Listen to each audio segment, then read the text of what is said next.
classified as a major accident hazard factor also, because there is some definition of the major accident hazard under MSCSC rules. It will not qualify to be that.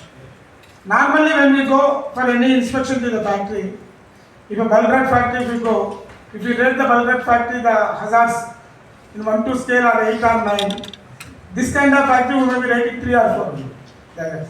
Because this is the normal attitude of any, whether it is a government department or you, because the accidents were not there earlier due to dust exposure.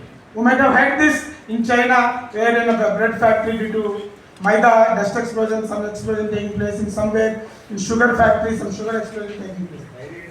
Dairy industry also. So any powder, that to a combustible powder, it is a prone for dust explosion. And if you see the dust that exploded, the value, KP value, is far lower than coal, maida or sugar. It is far lower than that. In spite of that, the incident took place there because it is an enclosed place. If you see the maida factories, other places, they are not enclosed places.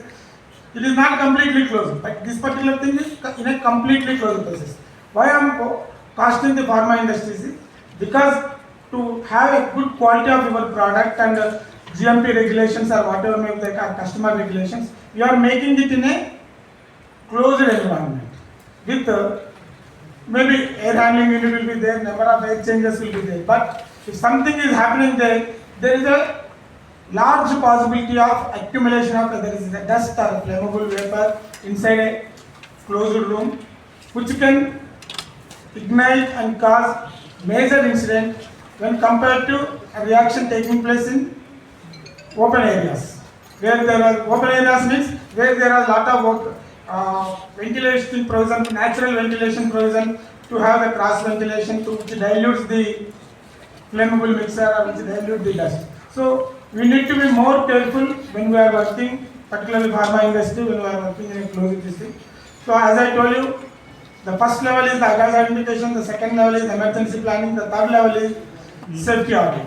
Safety audit is, these levels I have mentioned is under MSCSC rules, threshold quantities of chemicals are mentioned. Which industry requires the safety audit, which industry requires the on-site emergency plan, which industry required to submit hazard identification. Hazard identification is required to be submitted by all the industries. And state government, most probably, we may frame rules making it mandatory to have a certain categories of factories to have safety audit at a predetermined intervals, irrespective of what is mentioned in the MSCSC rules, depending upon the hazards what we identified. They are under preparation, so I cannot comment on that. Most probably, we may get such kind of rules for this thing. The pharma industry also, there is a lot of improvement. I am seeing the pharma industry from almost 90s here in this area. When compared to 20 years back, now a lot of improvement is there. Maybe it is due to the regulatory department like practice department or fire services. If the regulatory department responsibility is 50%, remaining 50% I will give it to your customer. The customers forcing you to do those things also made our job easy, and now there is definitely a lot of improvement is there compared to earlier days, 30 years back, 30 years or 35 years back. Even in this Jeedimetla, I used to argue, the management of a big chemical factory used to argue with me, sir, my reaction, it is not exothermic reaction, why I should provide the safety relief?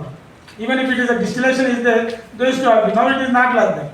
Any distillation, people are providing safety relief wall. If it is a closed reactor, we are insisting that the safety relief wall should be provided and the managements are providing. But 25-30 years back, there used to be resistance even from the big factories in this area. There is not required, so condenser is there, condenser vent will be there. But what will happen if the condenser vent is closed? These are the questions we used to pose to make them understand. Similarly, the fire hydrant system also. Because a lot of small industries are there in Jeedimetla area, most of the industries were not having the fire hydrant system at that time. Subsequently, after 2010 or 11, there is one big fire accident in phase 1, Duga Intermediate some factory. After that, again the awareness has gone to a different level, and people have started, even the small units have started providing fire hydrant system and improving their firefighting facilities.